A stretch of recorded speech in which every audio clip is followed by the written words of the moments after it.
Hoy vamos a iniciar una nueva serie, la serie del estudio del Espíritu Santo. Nuestra meta que tenemos como iglesia es poder llegar a contestar diferentes preguntas sobre quién es la persona del Espíritu Santo. Hoy lo vamos a introducir por el estudio de la Trinidad y viendo la divinidad, que el Espíritu Santo es persona y que el Espíritu Santo habita con nosotros. Ah, Desafortunadamente, el estudio del Espíritu Santo, lo que decimos la doctrina del Espíritu Santo dentro de la teología, es una que se debate mucho.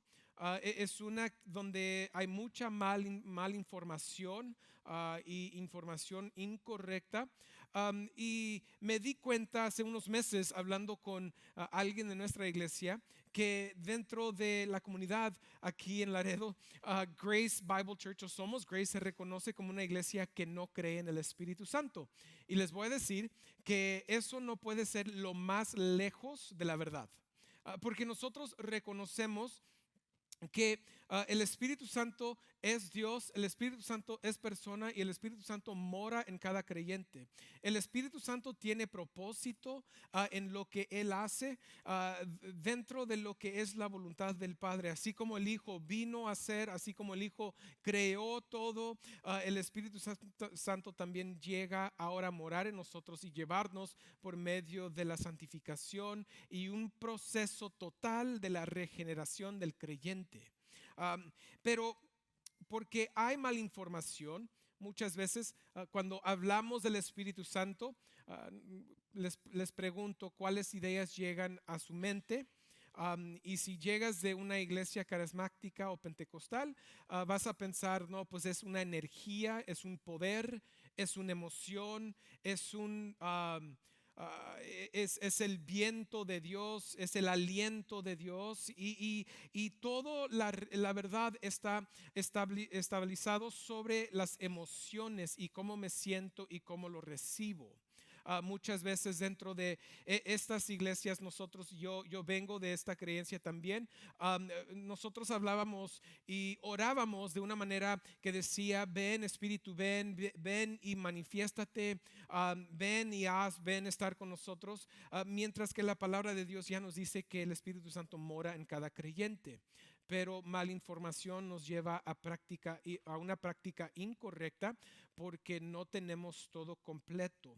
Y si vienes de otro tipo de iglesia, puede ser que llegas de una de las iglesias pentecostales más tradicionales, que ellos dicen que todo es un Dios, no hay Espíritu Santo, no hay Trinidad, eso no existe. El Espíritu Santo es un poder. Y ahora estamos reduciendo el Espíritu Santo, en vez de ser una persona, parte de la Trinidad de Dios, lo estamos viendo como una energía o poder, dado tipo Star Wars, que el poder esté contigo, la fuerza, the force, may the force be with you. Así vemos al Santo Espíritu. Pensamos que es una fuerza que está con nosotros y esa fuerza nos está ayudando. Pero eso también es incorrecto.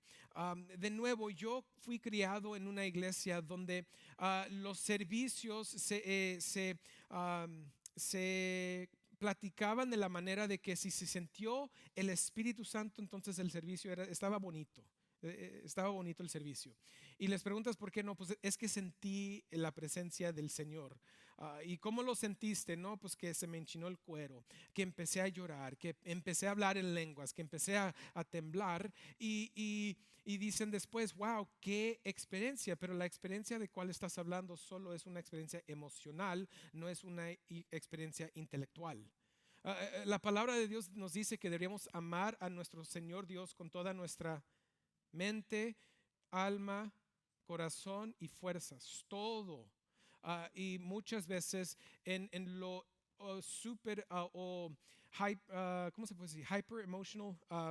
En las creencias donde lo emocional es lo más importante, dejamos lo intelectual de lo que dicen las escrituras y ahora vemos al Espíritu Santo como alguien que no es, con un propósito que no es y haciendo lo que no hace. Y yo me di cuenta cuando tomé la clase sobre la Trinidad en el seminario, yo me di cuenta que el entender lo que es la Trinidad lo más claro posible, porque ese es una conversación, una doctrina, una teología que está muy enorme para poder una mente humana entender todo de la Trinidad. Solo lo podemos entender como se revelan las Escrituras. Pero al llegar a entender eso, me dio mucho más claridad en cómo me puedo relacionar con el Padre, con el Hijo y con el Espíritu Santo. Y ahora mi vida espiritual pudo llegar a tomar una forma mucho más completa, porque ahora entiendo quién es quién en la Trinidad y el Espíritu Santo quién es en la Trinidad. Uno puede orar, y cuando ora, les voy a decir durante esta semana, pongan atención a sus oraciones. ¿Okay? Nuestro entendimiento de la Trinidad es presente en nuestra oración. Padre, te doy gracias que llegaste a morir por nosotros. El Padre no hizo eso. Ese fue el Hijo. ¿Sí me explico? Y podemos ver en nuestras oraciones qué es lo que pensamos, qué es lo que creemos. Durante esta semana, mientras que están orando en casa, pongan atención, escriben sus oraciones para poder ver qué es lo que yo creo sobre la Trinidad y sobre el Espíritu Santo. Entonces, hoy queremos dar la introducción mediante una explicación sobre quién es o qué es la Trinidad. La Santa Trinidad es lo que la Iglesia históricamente ha utilizado para poder describir cómo Dios se ha revelado en las Escrituras. La Santa Trinidad nos da a ver que hay tres personas distintas. Las tres personas son eternas. Las tres personas son el Padre, Hijo y Espíritu Santo.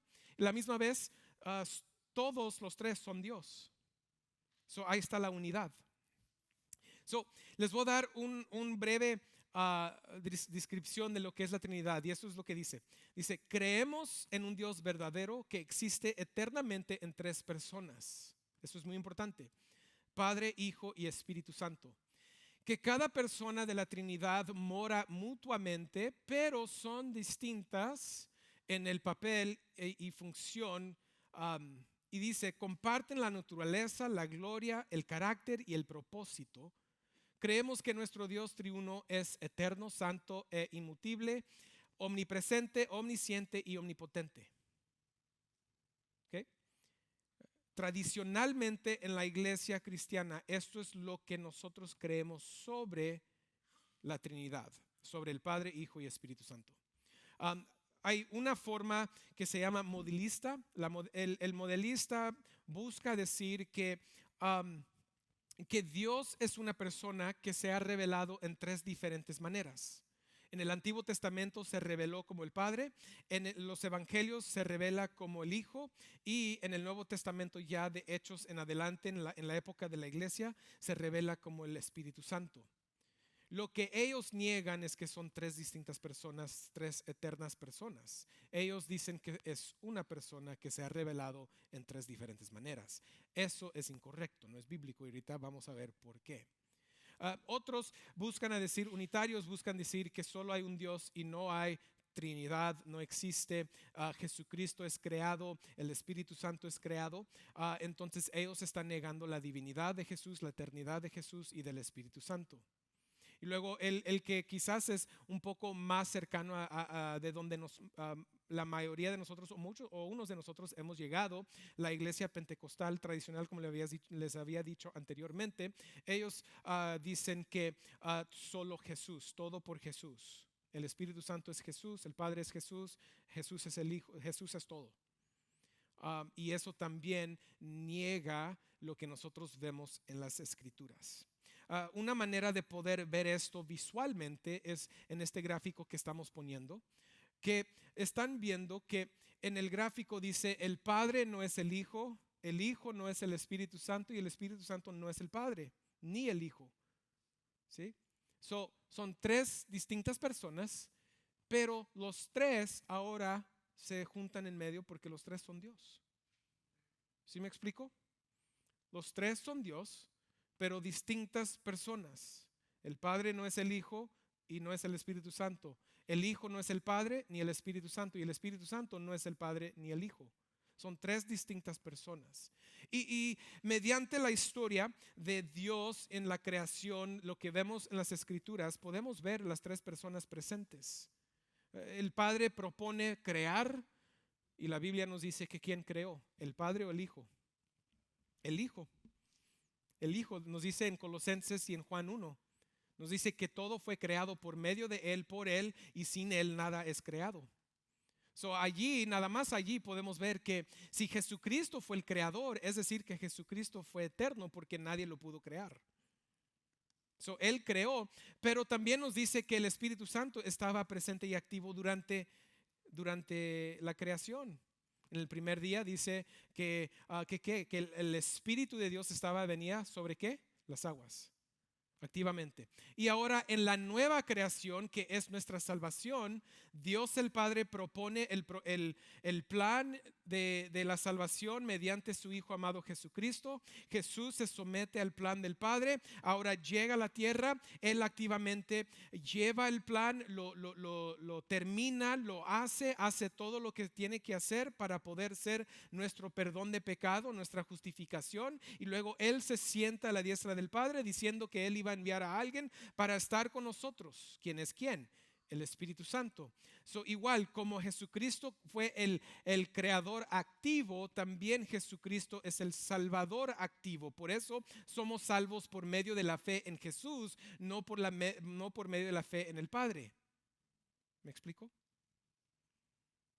Jesús activamente llega y es la salvación, es la justificación. Y ahora el Espíritu Santo, vemos y se revela que el Espíritu Santo es la persona que inicia el proceso en el pecador muerto hasta que llega a la fe en Jesucristo, y luego dice que Dios le da nueva vida, es nueva creación, y luego el Espíritu Santo mora en él y ahora lo santifica hasta el día que va a ser glorificado a estar con Dios. Ese es el trabajo del Espíritu Santo. ¿Sí? Entonces, los tres tienen distintos roles y papeles en lo que ellos han hecho por medio de toda la creación y la nueva creación que es la salvación. Es por eso que es importante que nosotros tengamos un entendimiento donde nosotros podamos ver la diferencia entre los tres, reconocer los tres, adorar a un solo Dios porque los tres son Dios. ¿Sí me explico? Ahora, vamos a hacer esto contestando tres cosas o diciendo tres cosas. Vamos a establecer que el Espíritu Santo es Dios, que el Espíritu Santo es persona y que el Espíritu Santo habita en el creyente.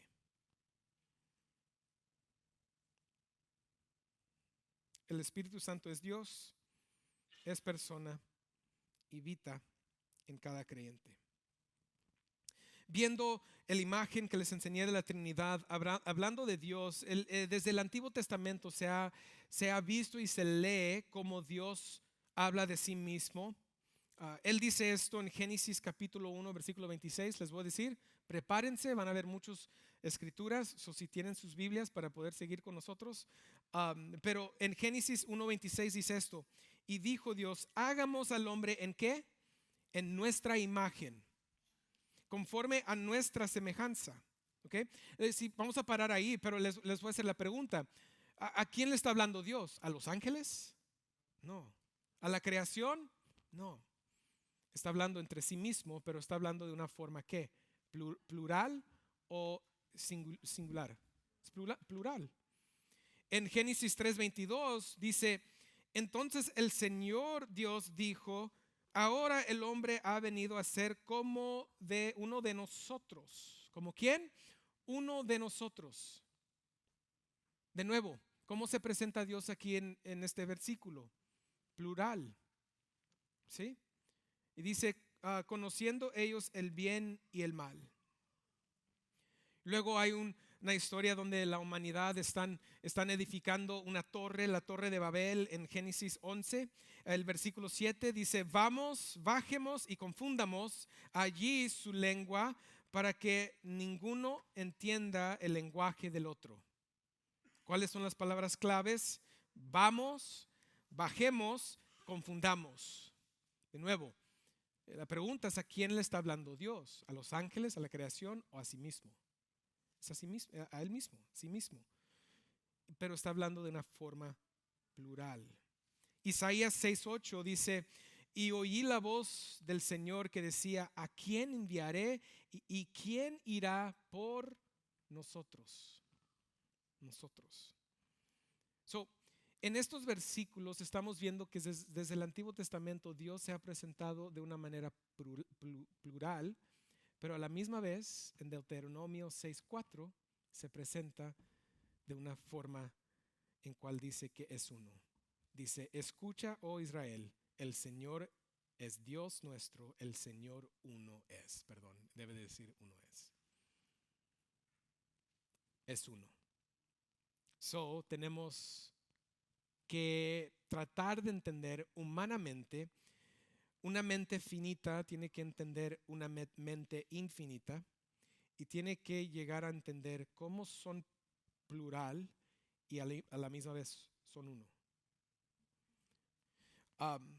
Y eso es lo que tenemos nosotros como la Santa Trinidad. So, lo que queremos decir primero es, al abrir este estudio del Espíritu Santo, Él es la tercera persona de la Trinidad. Él es Dios, es distinto, pero comparte la misma naturaleza, carácter, gloria y propósito. Entonces nunca se va a desviar de lo que quiere el Padre y el Hijo. Nunca. Pero en Mateo 3, 16, 17, primero vamos a establecer que el Espíritu Santo es Dios. El Espíritu Santo es Dios. So, Mateo 3, 16, 17 dice: después de ser bautizado, Jesús salió del agua inmediatamente y los cielos se abrieron y en ese momento y él vio al Espíritu Santo, al Espíritu de Dios que descendía como una paloma y venía sobre ¿quién? Él. Y se oyó una voz de los cielos que decía: este es mi Hijo amado en quien me he complacido. Me encanta este texto porque este es uno de los textos bíblicos donde nosotros en un texto podemos ver la Trinidad funcionando. El Hijo Jesucristo, eterno Dios, está aquí encarnado. Él llegó a ser bautizado. Su bautizo podemos decir que fue una identificación con la voluntad del Padre, listo para llevar a cabo la voluntad del Padre hacia la cruz y hacia la muerte. Jesucristo no había pecado en él, no había necesidad de arrepentirse. Era una identificación basada sobre la voluntad del Padre. Eso es lo que hace. Pero cuando Él sale de las aguas, ahora nos dice que tenemos a Jesucristo en las aguas, Dios Jesucristo en las aguas, tenemos al Espíritu de Dios bajando como paloma, y luego tenemos la voz del Padre que está en el cielo, quien dice: este es mi Hijo amado en quien me he complacido. So, en un texto estamos viendo que el Espíritu Santo es como el Padre, es como el Hijo y Él es Dios. Y en un versículo estamos viendo los tres funcionando a la misma vez. Entonces no puede ser la forma modelista que dice que una persona se ha revelado en tres diferentes maneras. Eso es incorrecto porque aquí en un texto estamos viendo los tres presentes y activos en lo que están haciendo. Mateo 28, 19, la gran comisión.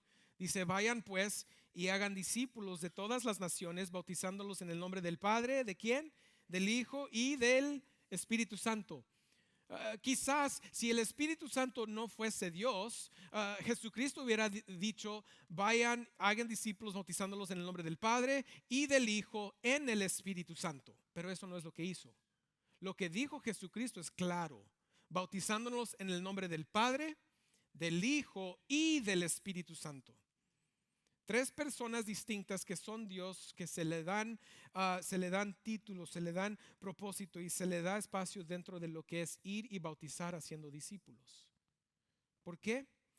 Porque el Espíritu Santo es Dios. Efesios 4, versículos 4 al 6 dice: hay un solo cuerpo y un solo espíritu, así como también ustedes fueron llamados en una misma esperanza de su vocación, un solo Señor, una sola fe, un solo bautismo, un solo Dios y Padre de todos, que está sobre todos, por todos y en todos. ¿Están viendo la Trinidad en esta escritura? Hay un solo cuerpo. ¿Quién es quién? La iglesia. Un solo espíritu, ¿quién es quién? El Espíritu Santo que mora en el cuerpo de Jesucristo, quien es la iglesia. Un mismo, en el 5, un solo Señor, quien es Jesucristo, nuestro Señor y Salvador, y un solo Dios y Padre. So Pablo está dando reconocimiento a las tres personas divinas, tres personas distintas y tres personas eternas dentro del trabajo de lo que está haciendo Dios en la iglesia. Hay una iglesia porque mora el Espíritu Santo, Dios mismo, en nosotros. Hay una iglesia porque esta iglesia se ha sometido al Señor Jesucristo. Tiene un Señor, mismo Señor, por un bautizo, por un evangelio, y también tiene un mismo Padre quien puso el plan en moción para poder traernos a la salvación y hacernos parte del cuerpo de Jesús. El Espíritu Santo es Dios. Iglesia, el Espíritu Santo no es alguien impersonal. El Espíritu Santo no es una fuerza, no es un aliento, no es un mover. El Espíritu Santo es una persona que tiene voluntad, que tiene divinidad, quien es eterno y siempre ha existido junto con el Padre y el Hijo. El Espíritu Santo viene a ser la voluntad del Padre y la voluntad del Hijo, trayendo gloria al Hijo y por medio de eso glorificando al Padre. Ese es su propósito, es lo que hace, porque Él es Dios también. Él tiene Él tiene su trabajo, su propósito y su lugar dentro de lo que es la Trinidad. La segunda cosa que vamos a establecer es que el Espíritu Santo es persona, es una persona. En Hechos capítulo 5, versículos 3 y 4 dice esto, dice: pero Pedro dijo a Ananías, ¿por qué ha llenado Satanás tu corazón para mentir al Espíritu Santo y quedarte con parte del precio del terreno? Mientras estaba sin venderse, ¿no te pertenecía? Y después de venida, ¿no estaba bajo tu poder? ¿Por qué concibiste este asunto en tu corazón? No has mentido a los hombres, sino a Dios. Me encanta este texto porque este texto nos dice: el Espíritu Santo es Dios y el Espíritu Santo es persona. A un poder no le puedes mentir. A un aliento no le puedes mentir. Yo no le puedo mentir a la bocina que estoy hablando o que no estoy hablando y que no sale. O sea, no es una conversación, no es algo racional. Solo entre una persona le puedo mentir. Yo no le puedo mentir a un perro, a un animal. No le puedo mentir a la creación, solo a una persona.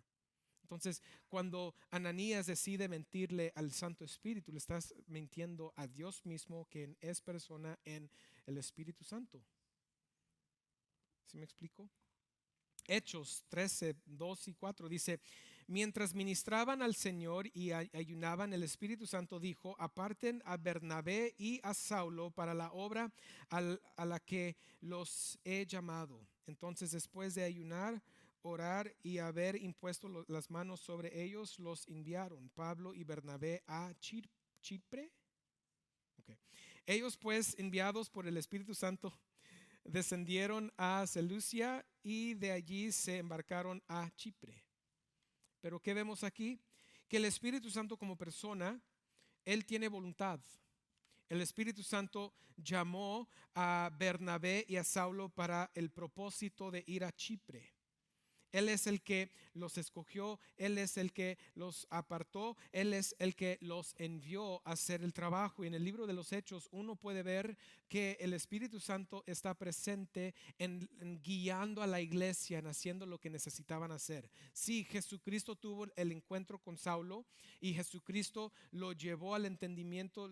Con ese encuentro Saulo se arrepiente y ahora se convierte en cristiano, pero de ese momento en adelante el Espíritu Santo lo está llevando, le está enseñando, y la voluntad del Espíritu Santo es el que le dice: ve a Chipre, y luego después es el que le dice: no vayas a este lugar, porque el Espíritu Santo está obrando como persona, como Dios, como persona dentro del libro de los Hechos y en el Nuevo Testamento.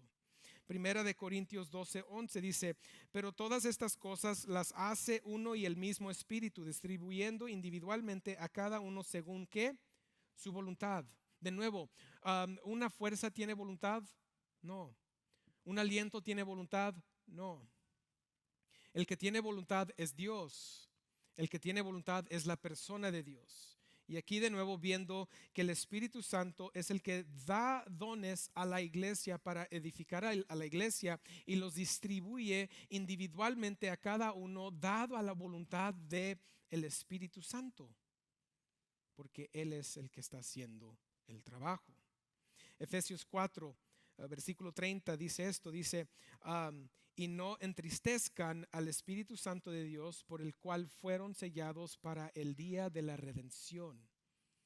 Ok, si el Espíritu Santo fuese una fuerza, un poder, un aliento nada más, ¿cómo podemos entristecerlo?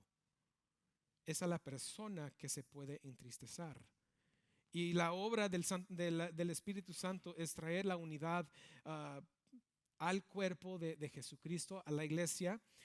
Y aquí está hablando de el que trae división, el que no trabaja para mantener la unidad en la iglesia, lo está entristeciendo. Entonces el Espíritu Santo es persona. Hasta este momento hemos llegado a decir que el Espíritu Santo es Dios, el Espíritu Santo es persona, y para hoy, para terminar, vamos a decir esto, vamos a establecer esto: el Espíritu Santo habita en el creyente. El Espíritu Santo habita en el creyente. Efesios capítulo 1 versículos 13 al 14 dice: en él también ustedes, después de escuchar el mensaje de la verdad, el evangelio de su salvación, y habiendo creído, fueron sellados en él con el Espíritu Santo de la promesa, que nos ha dado como garantía de nuestra herencia, con miras a la redención de la posesión adquirida de Dios para alabanza de su gloria. ¿Qué nos dice esta escritura? En Efesios capítulo 1, Pablo nos está dando una lista de bendiciones espirituales. Y al terminar esto nos dice que el Espíritu Santo se nos ha dado como un sello del trabajo de Dios. En otras palabras, terminado está, ya está sellado, eres de Él y nadie puede decir algo diferente. Y la segunda cosa que dice es que es nuestra garantía.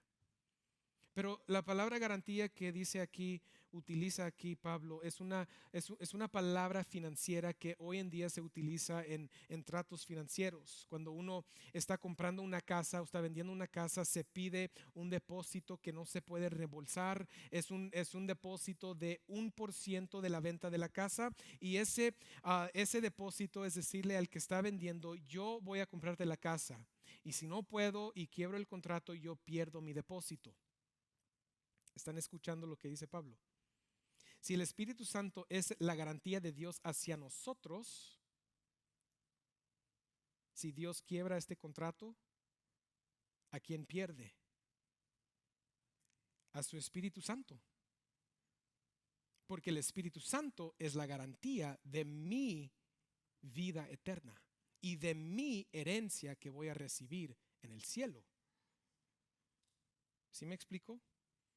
Por eso dice Pablo, se nos ha dado como una garantía. En otras palabras, esa garantía a ti y a mí nos debería comunicar una aseguranza, una seguridad dentro de nuestra salvación, porque el mismo Espíritu Santo, la tercera persona de Dios, habita en nosotros, nos ha sellado, y ahora es nuestra garantía que aún en este mundo vamos a fallar, pero un día vamos a llegar a ese lugar, y esa herencia que Dios nos ha prometido se nos va a entregar. No cambia. Dios no está dispuesto, Dios el Padre no está dispuesto a perder el Espíritu Santo. Jesucristo no está dispuesto a perder el Espíritu Santo. En otras palabras, este dicho, esta palabra, este versículo habla de la seguridad que tú y yo tenemos como creyentes por causa del trabajo de Jesús y el sello y la garantía del Espíritu Santo. ¡Wow! ¡Qué cosa maravillosa!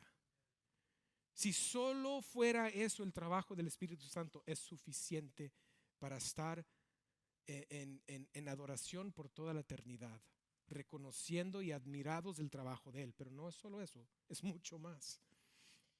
Pero Él es nuestra garantía. ¿Por qué? Porque 1 Corintios 6:19 nos dice Pablo en preguntas retóricas, dice: ¿o no saben que su cuerpo es templo del Espíritu Santo que está en ustedes, el cual tienen de Dios, y que ustedes no se pertenecen a sí mismos? No saben ustedes, creyentes, si tú has llegado a la fe en Jesucristo, ¿estás consciente de que Dios mismo habita en ti por medio del Espíritu Santo? ¿Estás consciente de que cada día, cuando tú has llegado a la creencia en Jesucristo y eres un creyente por medio de la fe en Él, que el Espíritu de Dios está contigo de ese momento en adelante para siempre? ¿Estás consciente de que cuando nosotros estamos viviendo la vida y decimos, no, es que esto está muy difícil, es negar el poder de Dios mismo quien está en ti por medio del Espíritu Santo? Cuando nosotros decimos, es imposible dejar este pecado, ¿no estás negando tú el poder del Espíritu Santo, su obra y trabajo en ti? Eres el templo de Él, yo también.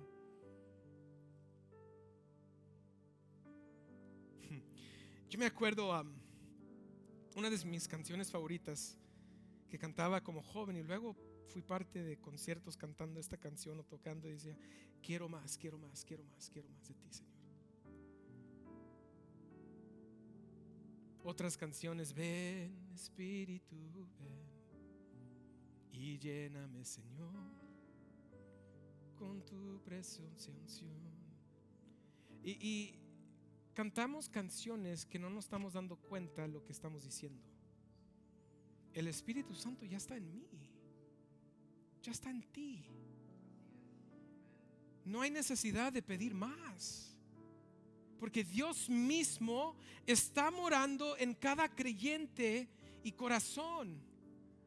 Efesios 5 nos dice que no nos deberíamos dar a la borrachera, pero ser llenos del Espíritu Santo. Pero eso no es decir que nosotros tenemos una porción menos del Espíritu. No, eso es decir que deberíamos darle control, someternos a la dirección del Espíritu Santo en nuestra vida. Es un término náutico, como cuando un barco necesitaban abrir las olas y ser llenas del viento. ¿Se dicen olas? Velas, las velas.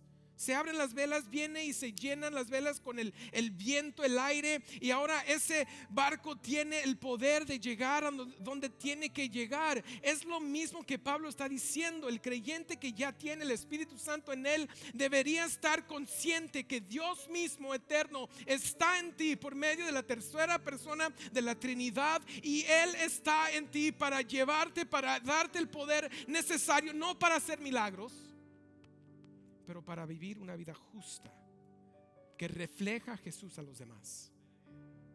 No dependiendo de un momento en el altar donde dices, ay, es que hoy sí sentí el Espíritu. No se trata de eso. No dependiendo de que en un mover del Espíritu Santo Dios me va a traer una palabra profética, decirme con quién me voy a casar o qué voy a hacer o a dónde voy a ir. No es necesario. No es necesario. ¿Por qué? Porque tienes a Dios mismo en ti. ¿Quieres escuchar la voz de Dios? Siéntate a leer la palabra de Dios. Y el Espíritu Santo, quien fue el mero aliento y el que Jesucristo utiliza para dar la palabra de Dios a los autores, te lo va a explicar y te lo va a revelar.